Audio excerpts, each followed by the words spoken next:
the forest land area in the Republic of Korea takes up 63% of its territory. As an administrative agency, the Korea Forest Service is managing the forest so that benefit of the forest would sustainably create a virtuous circle in the economic, environmental, and social sectors with the vision of realizing a happy and green welfare state.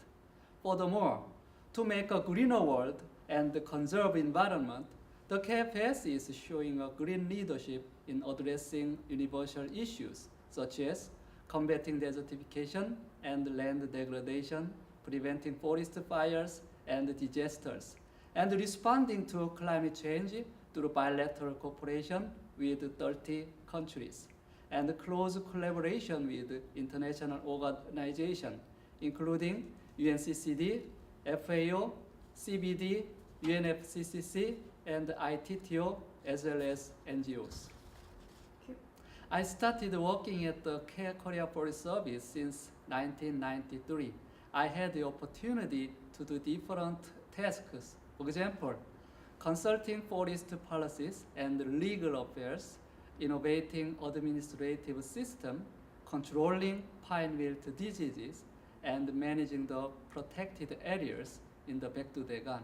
Recently, I also supported forest restoration in ASEAN countries under the agreement between the governments of the Republic of Korea and the member state of Association of Southeast Asian Nations on forest cooperation, and worked for UNCCD to coordinate regional cooperation in the ASEAN region to combat desertification and land degradation.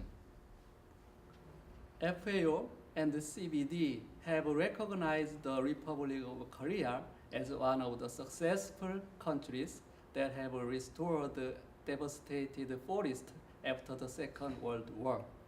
The international community recommended that this exemplary case should play the role as a reforestation model for developing countries. Consequently, based on the experience and technique acquired from Korea's reforestation process, projects to combat desertification and respond to climate change are implemented in places of the world. This project also include training programs both in the local and in Korea for capacity building. Desertification and land degradation is accelerating in many developing countries due to excessive economic activities and climate change.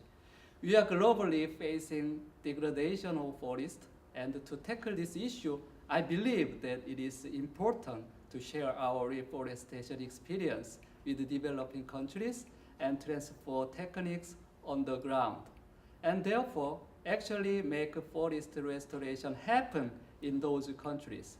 In this respect, we are trying to serve as a lighthouse for those experiencing forest degradation as we did in the past, and providing practical and effective support to address global environmental challenges.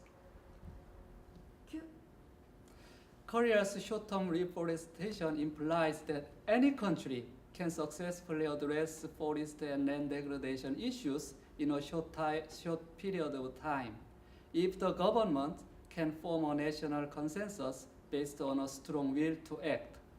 Korea Forest Service will make efforts to share knowledge and information on afforestation through bilateral and multilateral cooperation with international organizations such as UNCCD, CBD, and AFOCO.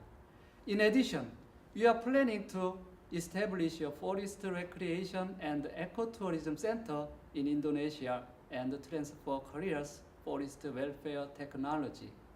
We will not only utilize Indonesia's rich forest, but also promote local economy and livelihood. Our long-term goal is that such activities would enable sustainable forest management in many countries and therefore tackle global environmental challenges. Korea-Mongolia Greenbelt Project is one of our programs for sharing our knowledge. It is a plantation project in desert area of Mongolia started from 2007, and it aims to plant 3,000 hectares of trees in total. Mongolia's desert is one of the main origins of sand and dust storms in the world. So through this project, we hope to contribute to mitigating the impact of sand and dust storms and combating desertification.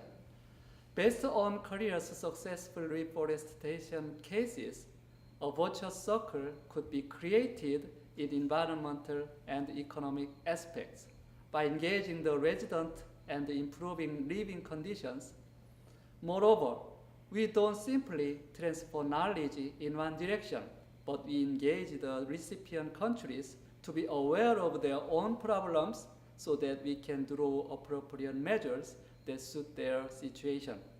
We are also implementing knowledge-based ODA projects that include capacity building programs for plantation in degraded lands, including organizing workshops on joint research investigation, and empirical education for students and residents, and also inviting the locals for training.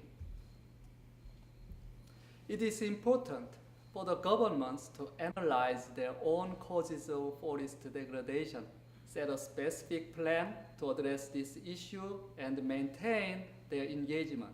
Also, bilateral relations and cooperation with the recipient country should be maintained so that the project can be implemented sustainably. Our challenge is to maintain that commitment. The government and people's awareness and interest on climate change and land degradation is what we should put priority on.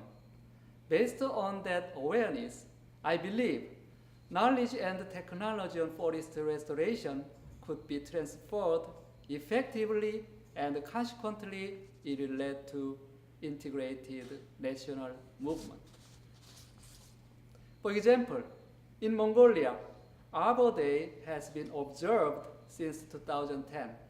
It raised awareness of Mongolian people on the severity of land degradation and engaged them to plant trees. The government also enacted a law on desertification and land degradation prevention that prohibits indiscriminate use of land. Now, our challenge is to make the government and the people to continue their efforts, not fully relying on others. Korea's successful reforestation case is inspiring other countries that are affected by land degradation and desertification. We are trying to support them based on our experience. But as I mentioned, it is challenging to galvanize the people to involve in the integrated efforts. So, I'd like to learn about the systems or institutional strategies that can maintain the follow-up supports through autonomous and sustainable knowledge transfer, and also engage the government and the resident to participate.